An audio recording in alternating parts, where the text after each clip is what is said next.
জি বাংলার টপ মেগাগুলির মধ্যে অন্যতম পরিণীতা আরম্ভ হওয়ার পর থেকেই প্রথম তিনের মধ্যে রয়েছে। প্রতিদিনই নিত্য নতুন চমকে ভরপুর। রায়ান পারুল একে অপরকে সব ক্ষেত্রে সাহায্য করলেও কিছুতেই তারা স্বামী স্ত্রী হিসেবে একে অপরকে মেনে নিতে পারছে না।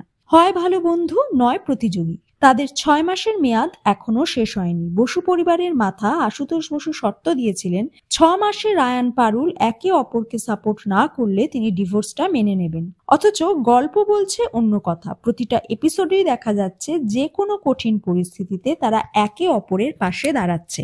বসু পরিবারের সকলেই রায়ান পারুলের পাশে আছে, যাতে তাদের মিল হয়ে যায়। তাদের পরিবারের অন্যতম প্রধান সদস্য ছিলেন রায়ানের দাদা অর্থাৎ মৈনাক। মৈনাকের ভূমিকায় অভিনয় করেছেন সমরূপ। হাসি ঠাট্টায় গোটা বাড়িকে মাতিয়ে রাখত, কিন্তু সিরিয়াল থেকে আপাতত সরে দাঁড়িয়েছে সে। গত সপ্তাহে শেষ শুটিং করেছেন।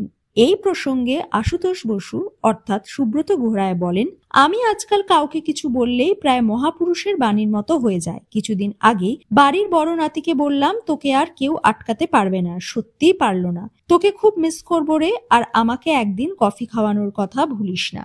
তাকে উত্তরও দেন সমরূপ। পোস্টে তিনি জানিয়েছেন, দাদু ভুলে যাওয়ার কিছু নেই, তোমাকে কল করছি। কেন সিরিয়াল ছাড়লেন সমরূপ?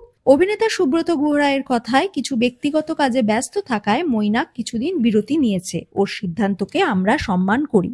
তবে জানিয়েছেন কোনো প্রজেক্টের জন্য নয়, একান্তই ব্যক্তিগত কারণে এই বিরতি। সমরূপের মাও সুব্রত গুহরায়ের পোস্টে জানিয়েছেন, আপনাদের সবার আশীর্বাদ ওর সাথে আছে এবং থাকবে। আপনাদেরও সমরূপ খুব মিস করছে, আপনিও খুব ভালো থাকবেন। একসঙ্গে কিছু রিলস বানিয়েছিলেন তারা। সুব্রত গুহরায় একটি রিলস পোস্ট করে লেখেন, আবার দেখা হবে, আবার একসাথে মজা করব, শর্ট দেব, রিলস বানাবো।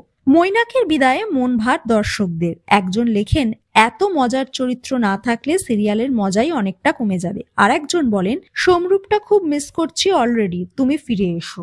সমরূপকে আবার কবে পর্দায় দেখা যাবে তা জানা যায়নি। মৈনাকের চরিত্রে নতুন কোনো মুখ আসবে কিনা তাও স্পষ্ট নয়। এতদিন এই ভূমিকায় দর্শকদের ভালোবাসা পেয়েছেন তিনি। দর্শকদের মতে ব্যক্তিগত কাজ মিটিয়ে আবার বসু পরিবারেই ফিরুক সমরূপ।